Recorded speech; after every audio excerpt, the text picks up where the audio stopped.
According to Errol Spence, Terence Crawford had a list of ridiculous demands that he gave into in order to make the fight, including a coin toss for ring walk.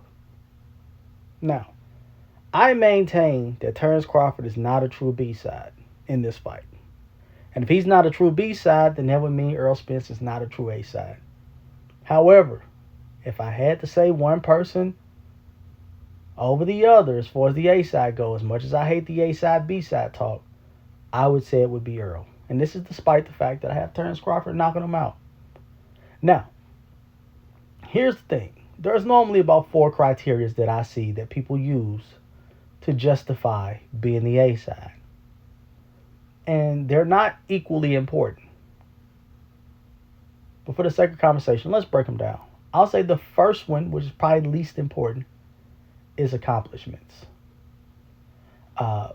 Accomplishments should be the most important because the most accomplished fighter shouldn't be making the most amount of money. But that's not always true. You got guys like Ryan Garcia who just got a whole bunch of Instagram followers and Twitter followers and Facebook friends and shit like that. And somehow that equates to him jumping the line as far as A-side, B-side. You might have a guy from a country that is that watches boxing and invests in boxing more than other regions of the world. You can have a guy from a bigger state or a bigger city, and that city is behind him, and just the sheer population of that city makes him more popular, you know. But typically, the more accomplished fighter should be the one calling the shots. But if we're going off accomplishments, we got to put Terence Crawford name right there. So he's already up 1. The next one is belts. Now, because this is the 147 division, even though Terence Crawford has more belts overall, Errol Spence has more belts at the 147 division, so we'll have to give that win to Errol. Then the next 2 are very important. And they hold the same amount of water, but for different people. How much do you get paid? How much are your checks? So if we look at Terence Crawford, at one point he was the highest paid welterweight as far as guaranteed purses. Now, we don't know exactly how much Errol Spence make. We know he sells more pay-per-views. We'll get into that later. But we don't know how much he make per pay-per-view. I've seen people make $4 per pay-per-view, $8 per pay-per-view. I've seen people keep 40% of the pay-per-view revenue. Every time I research into this, different fighters are getting paid different amounts per pay-per-view. So we don't even know how many pay-per-views equal how many dollars without knowing how much Errol make per pay-per-view. But the guaranteed purse is right there. We can measure that. So that would be an advantage. Terence Crawford. Now the next one is more important for the investors. Maybe not as important for the fighters. And that's draw. Right? Who's the biggest draw? Who's putting the most butts in the seat? Who's selling the most pay-per-views? And in this case, we'll say overall, Errol. However, Errol pay-per-view numbers have been dwindling. He had that big spike with Mikey Garcia. And if this was a graph, you'll see him going down in a few blips here and there, you know. But I would probably say that Ugas was probably his least popular pay-per-view. Sean Porter may have spiked a little bit over. Nope. Yeah, I would say definitely just a complete downward trend in his pay-per-view sales. And we would have to look into that.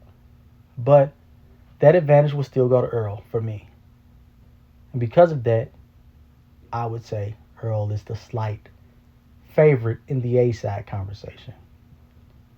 Now, I'm putting myself in Errol Spence's shoes. I'm only listening to what Errol Spence says. I'm only reacting to what Errol Spence says. And I'm using a little bit of my own logic as far as money goes. Errol talks a lot about family. He talks a lot about investing. He talks about Hall of Famers not having money. He talks about taking care of his dad, his mom, his kids, everything like that. Errol would have been a fool to not say yes. This is the most money he's going to make outside of fighting Canelo. Right? As far as legacy goes, this is the missing piece to his legacy. You know, this is the fourth belt for Undisputed. If Errol gave into the demands to make the fight, that's good for Errol, and it's definitely good for us. And I guess it's good for Crawford too. So it's good for all parties involved, other than maybe Al's guys. You know, they may be a little upset that Errol took a little money out of their pocket and gave it to Crawford because they get a percentage of what Errol makes. But other than that, look, I'm not letting $20 million walk away, $25 million walk away. If not more than that, walk away.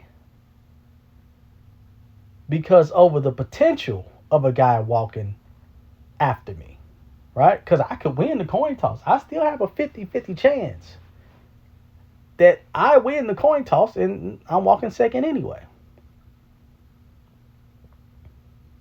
And they have a rematch clause, which means Errol has 2 shots at greatness. Terence Crawford is already 36, or pushing 36. You're going to be pushing 37 or 37 the next fight. Right? Depends on how long it takes to make. So Errol could fight him just a little bit underneath 154, 153 or something like that. Make another 20 million, have another shot at being undisputed. I wouldn't walk away from that if I was Errol. I know the demands may sound ridiculous to Errol Spence fans. I know a lot of Terence Crawford fans haven't touched on the subject. But I'm not walking away for the potential of, we're talking about possibly $50 million and 2 shots at greatness. Nah. We'll flip a coin. You know, I know a lot of people like, Errol really wanted to fight. Errol really wanted that money too. I'm going to say Errol wanted to fight, right? I'll give in. But Errol is not stupid. When he looks at the dollars and cents, nobody's walking away from that. Oh, little frivolous things like that? Hell no, Errol not walking away from that. So, while the demands may sound ridiculous, I thought 35% and not being able to see the book sounded ridiculous. And that's how we got to this point now. But, yeah, he's not walking away from that money. So, it's kind of a non-issue to me. I'm out.